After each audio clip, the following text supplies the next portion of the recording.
घर घर घूमने वाला। एक राजा ने अपने पुत्र को राज्य से निकाल दिया। वह अपने बिगड़ैल बेटे पर बहुत क्रोधित था और इसलिए क्रोध के क्षण में उसने अपने प्यारे पुत्र को घर से बाहर निकाल दिया। उस राजा के बेटे के पास कोई भी कौशल या फिर करने को व्यवसाय नहीं था। एक राजा का बेटा क्या जान सकता है? वह पढ़ा लिखा भी नहीं था, इसलिए वह अच्छा जीवन यापन करने के लिए कुछ भी नहीं कर सकता था, क्योंकि उसने अपने पिता से कुछ भी नहीं सीखा था। कैसे भी हो, लेकिन बचपन में शौक से उसने थोड़ा बहुत गाना नाचना भी सीख लिया था।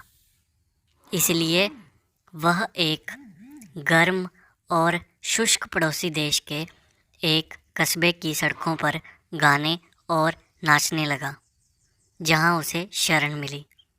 10 साल तक राजा का बेटा फटे पुराने और गंदे कपड़ों में एक बेघर भिखारी का जीवन व्यतीत करता था।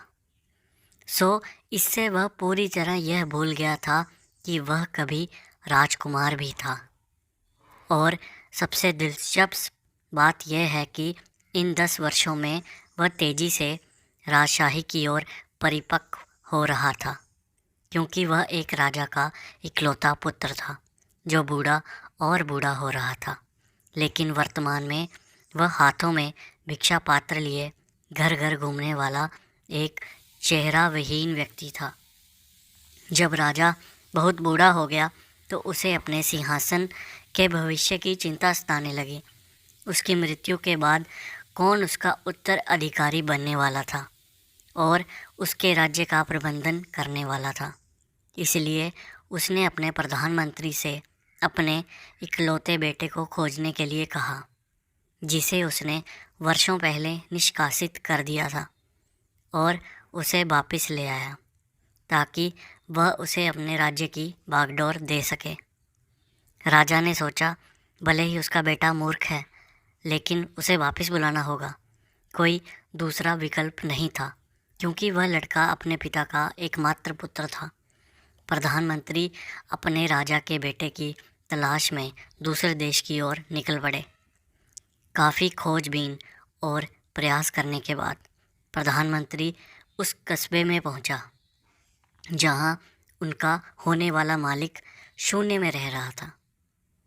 उस प्रधानमंत्री का रथ एक होटल के सामने रुका, जहां उसने उस लड़के को दोपहर की चिलचिलाती धूप में पाया।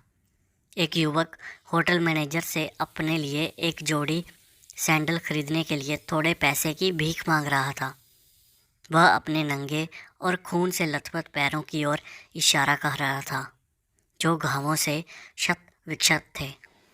प्रधानमंत्री रथ से उतरे और युवा भिखारी के पास पहुंचे।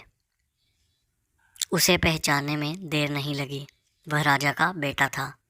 हालांकि वह चिथड़े पहने हुआ था, उसका शरीर क्षीण हो गया था, उसका चेहरा मुरझा गया था और वह धूप से झुलस गया था। उसने उसे प्रणाम किया और कहा, राजा ने तुम्हें क्षमा कर दिया है और तुम्हें अपने राज्य में लौटने के लिए कहा है। एक सेकंड, एक सेकंड। युवक का चेहरा बदल गया और उसने अपने भिखारी का कटोरा फेंक दिया। कुछ ही समय में वह भिखारी नहीं रहा और राजा बन गया।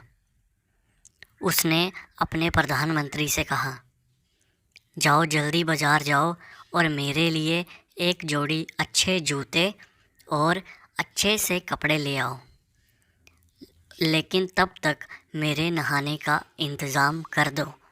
मैं कई सालों से नहाया नहीं हूँ। फिर वह लड़का राजकुमार की चाल से रथ पर चढ़ा। होटल में और उसके आसपास हर कोई जिसने थोड़ी देर पहले उसे भीख दी थी या मना कर दिया था, उसके रथ के चारों ओर दौड़ता हुआ आया और उन्होंने पाया कि वह बिल्कुल ही भिन्न व्यक्ति था।